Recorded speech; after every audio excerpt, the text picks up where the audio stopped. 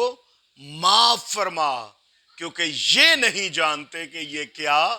کرتے ہیں. عزیزو، مسیح خداوند نے ہمیں معافی کا جو درس دیا ہے، خدا کے کلام میں لکھا ہے دعائے ربانی میں، اگر تم آدمیوں کے گناہ معاف کرو گے تو تمہارا آسمانی باپ جو ہے، جب تم آدمیوں کے قصوروں کو معاف کرو گے تو وہ بھی تمہارے قصوروں کو معاف کرے گا. ہمیں اپنے ارد گرد بسنے والے لوگوں کو، ہمارے بہن بھائی عزیز و قارب، ان کے چھوٹے چھوٹے سے جو غلطیاں ہیں ہمیں ان کو نظر انداز کرنا چاہیے اور ہر وقت تیار رہنا چاہیے ان کے قصوروں کو معاف کرنے کے لیے، تاکہ مسیح کے حقیقی شاگرد ٹھہریں. اگر ہم کسی کے قصور معاف نہیں کرتے تو ہم دیکھتے ہیں کہ ان آدمیوں کو یا اس شخص کو بلڈ پریشر کا پرابلم ہو جاتا ہے، شوگر جیسی بیماری لگ جاتی ہے، اس کے علاوہ اور ہارٹ ڈیزیزز ہو جاتی ہیں، کیونکہ انسان جو کسی کو معاف نہیں کرتا، جب وہ اس کو دیکھتا ہے، اس کے بارے میں برے خیالات رکھتا ہے، اس سے اس کی طبیعت جو ہے وہ خراب ہونا شروع ہو جاتی ہے. اسی لیے عزیزو، ہمیں خداوند نے کہا کہ قصوروں کو معاف کرو. جب ہم کسی کے قصوروں کو نظر انداز کرتے ہیں، ہم خوشی سے بھر جاتے ہیں، ہم خدا کے لائق اس کے بیٹے اور بیٹیاں بن جاتے ہیں. اسی لیے خداوند نے کہا کہ تو اپنے بھائی کو 7 دفعہ سے 70 بار تک معاف فرما، کیونکہ خداوند ہر ایک چیز کو جانتا ہے. میں نے خداوند کے کلام میں سے دیکھا کہ مسیح یسوع نے کہا کہ اگر تو اپنے بھائی سے محبت نہیں رکھتا اور اس کے قصوروں کو معاف نہیں کرتا اور تو یہ کہتا ہے کہ میں تجھ سے محبت رکھتا ہوں، تو تو جھوٹا ہے. کیونکہ تو اپنے بھائی کو جسے تو دیکھتا ہے، اس کے قصوروں کو معاف نہیں کرتا، اس کے ساتھ تو محبت نہیں رکھتا، تو تم مجھ سے کیسے محبت رکھ سکتا ہے جبکہ تو نے مجھے کبھی نہیں دیکھا. عزیزو، ہمیں ہر وقت ہر گھڑی تیار رہنے کی ضرورت ہے کہ ہم خداوند یسوع مسیح کے قوانین کے مطابق اپنی زندگی کو گزاریں. اسی لیے خدا کے کلام میں لکھا ہے کہ یہ لوگ زبان سے تو میرا اقرار کرتے اور مجھے خداوند خداوند کہتے ہیں، جبکہ ان کے دل مجھ سے دور ہیں. اگر ہم خداوند خداوند خداوند کہیں، اگر ہم اس کے لائق، اس کے کہنے کے مطابق،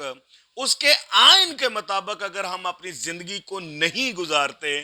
تو ہم اس کے حقیقی بیٹے اور بیٹیاں نہیں ٹھہرتے. آج میں آپ سب کو کہنا چاہتا ہوں، جس سے بھی کوئی ناراضگی ہے، خود جائیے اس کو سوری کیجئے، اور اس کے جتنے بھی ایسے قصور ہیں جو ناقابل برداشت ہیں، ناقابل معافی ہیں، تو بھی آپ ان کو معاف کریں تاکہ آپ خداوند کے حقیقی بیٹے اور بیٹیاں ٹھہریں. خداوند کے کلام میں لکھا ہے کہ جب تم برے ہو کر، گناہ آلودہ ہو کر، میں تمہارے لیے اپنے خون کو صلیب پر بہایا، اور تمہارے گناہ چاہے کتنے بھی کرمزی کیوں نہ ہو جائیں، میرا خون ان کو دھو کر سفید کر دیتا ہے. جب ہمارا باپ، جب ہمارا مالک، ہمارا خالق، ہمارا پروردگار، ہمارا کریٹر ہمیں یہ درس دیتا ہے، تو ہمیں ان کے آئین اور احکامات کے مطابق اپنی زندگی کو گزارنا چاہیے. اگر کوئی ماں باپ اپنے بچوں سے ناراض ہیں، یا بچے اپنے ماں باپ کی کسی بات سے روٹھے ہوئے ہیں، وہ ایک دوسرے کے ساتھ سوری کریں اور وہ مسیح یسوع کے حقیقی بیٹے اور بیٹیاں ٹھہریں. خداوند آپ کو اس زندہ کلام کے وسیلہ سے برکت دے. God bless you all.